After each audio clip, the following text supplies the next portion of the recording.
श्री सीतारामचंद्राभ्याम नमः। श्रीमद् वाल्मीकि रामायण महात्म्य 5वां अध्याय।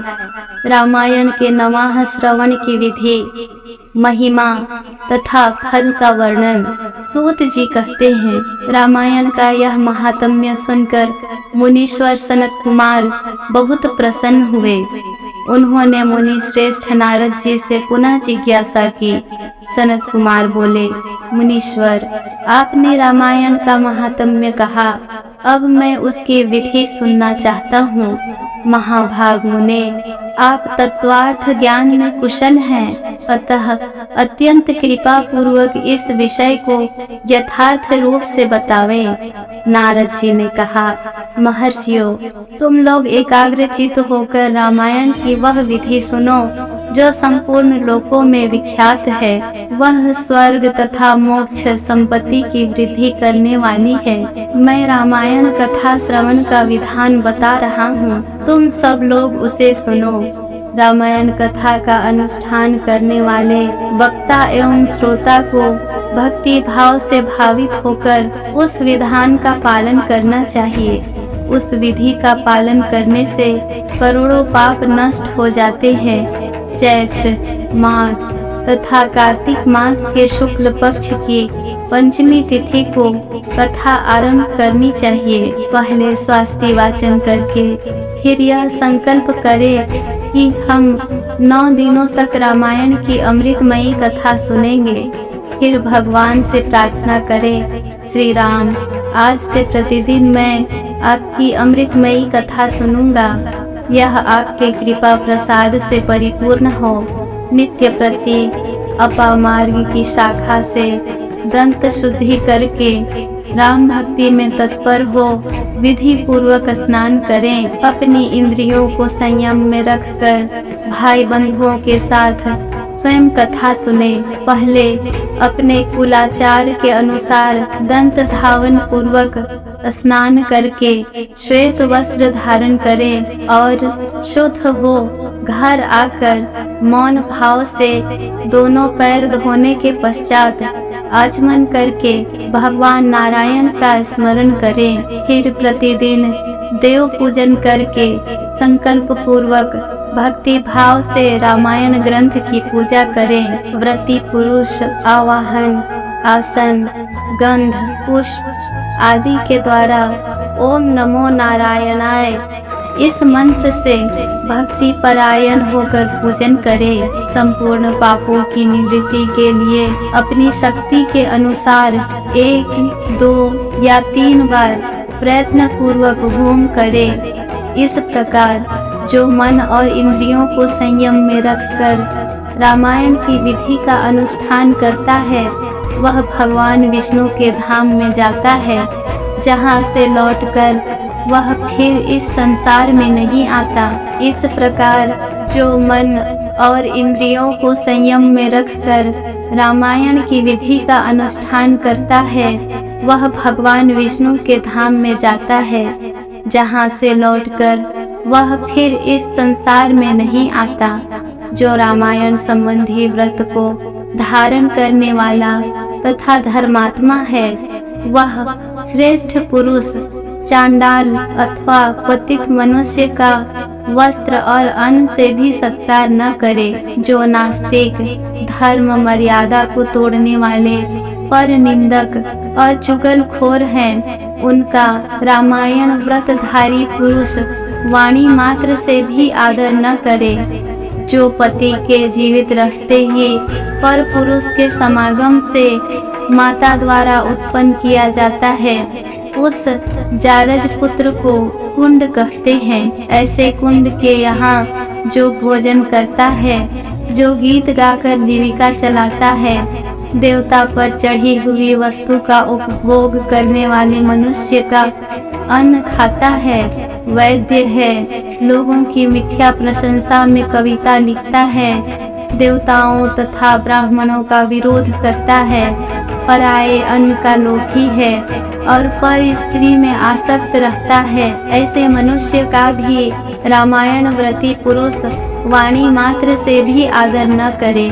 इस प्रकार दोषों से दूर एवं शुद्ध होकर जितेंद्रिय एवं सबके हित में तत्पर रहते हुए जो रामायण का आश्रय लेता है वह परम सिद्धि को प्राप्त होता है।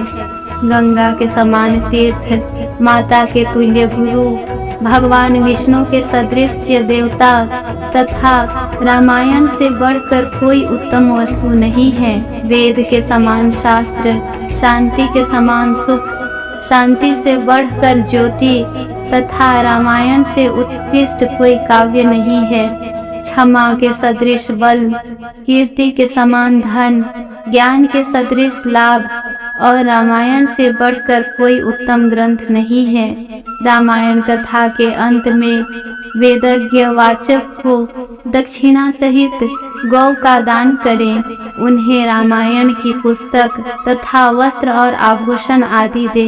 जो वाचक को रामायण की पुस्तक देता है वह भगवान विष्णु के धाम में जाता है, जहाँ जाकर उसे कभी शोक नहीं करना पड़ता।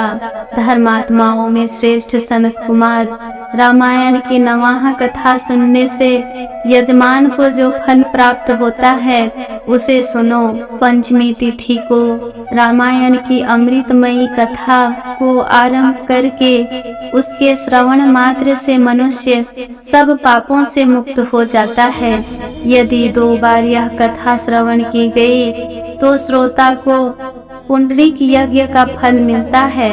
जो जितेंद्रिय पुरुष व्रत धारण पूर्वक रामायण कथा को श्रवण करता है वह 2 अश्वमेध यज्ञों का फल पाता है। मुनिवरों, जिसने 4 बार इस कथा का श्रवण किया है वह 8 अग्निष्टोम के परम पुण्य फल का भागी होता है। जिस महामनस्वी पुरुष ने 5 बार रामायण कथा का व्रत पूरा कर लिया है अत्यग्निष्टोम यज्ञ के द्विगुण पुण्य फल का भागी होता है।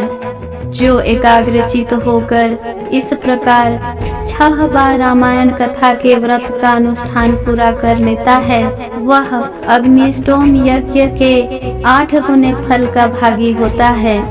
मुनीश्वरों, स्त्री हो या पुरुष, जो 8 बार रामायण कथा को सुन लेता है वह नरमेध यज्ञ का 5 गुना फल पाता है। जो स्त्री या पुरुष 9 बार इस व्रत का आचरण करता है उसे 3 गोमेध यज्ञ का पुण्य फल प्राप्त होता है। जो पुरुष शांत चित्त और जितेंद्रिय होकर रामायण यज्ञ का अनुष्ठान करता है वह उस परमानंदमय धाम में जाता है, जहाँ जाकर उसे कभी शोक नहीं करना पड़ता।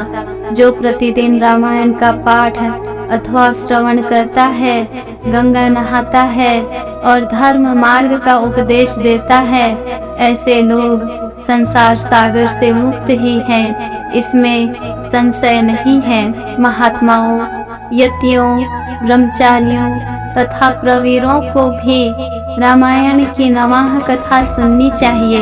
राम कथा को अत्यंत भक्ति पूर्वक सुनकर मनुष्य महान तेज से उद्दीप्त हो उठता है और ब्रह्मलोक में जाकर वही आनंद का अनुभव करता है। इसलिए विपेंद्रगण, आप लोग रामायण की अमृतमयी कथा सुनिए।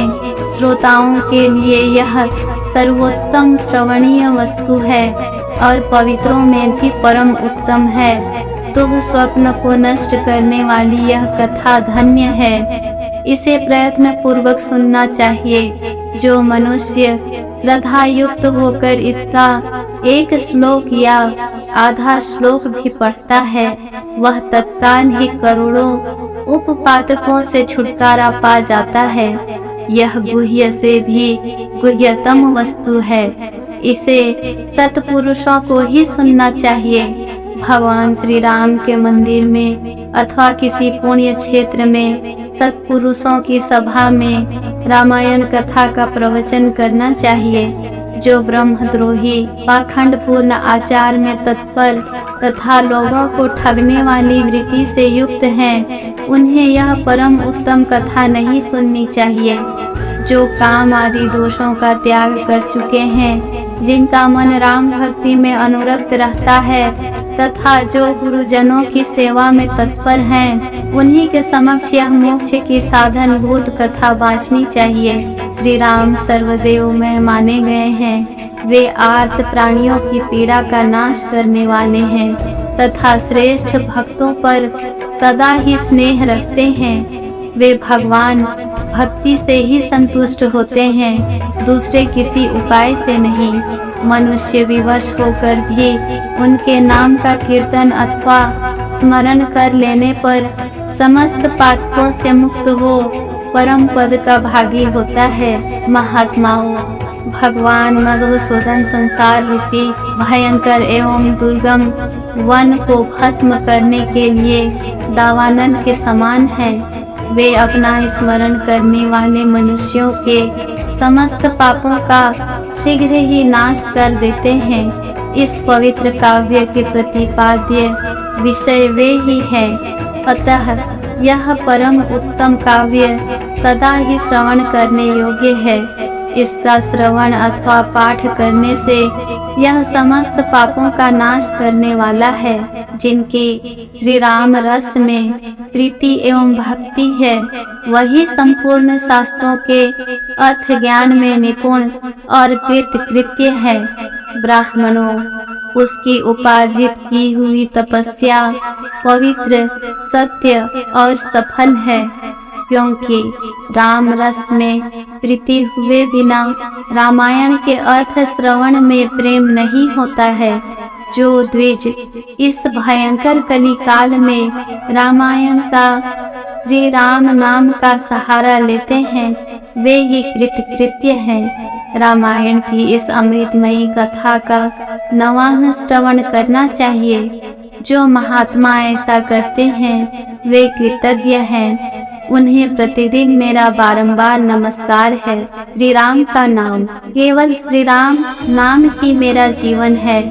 कलियुग में और किसी उपाय से जीवों की सद्गति नहीं होती, नहीं होती, नहीं होती। सूत जी कहते हैं, महात्मा नारद जी के द्वारा इस प्रकार ज्ञानोपदेश पाकर सनत कुमार जी को तत्काल ही परमानंद की प्राप्ति हो गई। अतः विप्रवरो, तुम सब लोग रामायण की अमृतमयी कथा सुनो। रामायण को 9 दिनों में ही सुनना चाहिए। ऐसा करने वाला समस्त पापों से मुक्त हो जाता है। द्विजोत्तमों, इस महान काव्य को सुनकर जो वाचक की पूजा करता है, उस पर लक्ष्मी सहित भगवान विष्णु प्रसन्न होते हैं। विपेंद्रगण, वाचक के प्रसन्न होने पर ब्रह्मा, विष्णु और महादेव जी प्रसन्न होते हैं। इस विषय में कोई अन्यथा विचार नहीं करना चाहिए। रामायण के वाचक को अपने वैभव के अनुसार गौ, वस्त्र, सुवर्ण तथा रामायण की पुस्तक आदि वस्तुएं देनी चाहिए। उस दान का पुण्य फल बता रहा हूँ, आप लोग एकाग्रचित होकर सुने। उस दाता को ग्रह तथा भूत वेताल आदि कभी बाधा नहीं पहुँचाते। श्री रामचरित्र का श्रवण करने पर श्रोता के संपूर्ण श्रेय की वृद्धि होती है। उसे न तो अग्नि की बाधा प्राप्त होती है और न चोर आदि का भय ही। वह इस जन्म में उपार्जित किए हुए समस्त पापों से तत्काल मुक्त हो जाता है। वह इस शरीर का अंत होने पर अपनी 7 पीढ़ियों के साथ मोक्ष का भागी होता है। पूर्व काल में सनत कुमार मुनि के भक्ति पूर्वक पूछने पर नारद जी ने उनसे जो कुछ कहा था, वह सब मैंने आप लोगों को बता दिया। रामायण आदि काव्य है, यह संपूर्ण वेदार्थों की सम्मति के अनुकूल है। इसके द्वारा समस्त पापों का निवारण हो जाता है। यह पुण्यमय काव्य संपूर्ण दुखों का विनाशक तथा समस्त पुण्यों और यज्ञों का फल देने वाला है। जो विद्वान इसके एक या आधे श्लोक का भी पाठ करते हैं, उन्हें कभी पापों का बंधन नहीं प्राप्त होता। श्री राम को समर्पित किया हुआ यह पुण्य काव्य संपूर्ण कामनाओं को देने वाला है। जो लोग भक्ति पूर्वक इसे सुनते और समझते हैं उनको प्राप्त होने वाले पुण्य फल का वर्णन सुनो। वे लोग 100 जन्मों में उपार्जित किए हुए पापों से तत्काल मुक्त हो अपनी हजारों पीढ़ियों के साथ परम पद को प्राप्त होते हैं। जो प्रतिदिन श्री राम का कीर्तन सुनते हैं उनके लिए तीर्थ सेवन, गोदान, तपस्या तथा यज्ञों की क्या आवश्यकता है। चैत्र, माघ तथा कार्तिक में रामायण की अमृतमयी कथा का नवाह पारायण सुनना चाहिए। रामायण श्री रामचंद्र जी की प्रसन्नता प्राप्त करने वाला, श्री राम भक्ति को बढ़ाने वाला, समस्त पापों का विनाशक तथा सभी संपत्तियों की वृद्धि करने वाला है। जो एकाग्रचित होकर रामायण को सुनता अथवा पढ़ता है वह सब पापों से मुक्त हो भगवान विष्णु के लोक में जाता है। इस प्रकार श्री स्कंद पुराण के उत्तराखंड में श्री नारद सनत कुमार संवाद के अंतर्गत रामायण महात्म्य के प्रसंग में फल का वर्णन नामक 5वां अध्याय पूरा हुआ। जय श्री राम।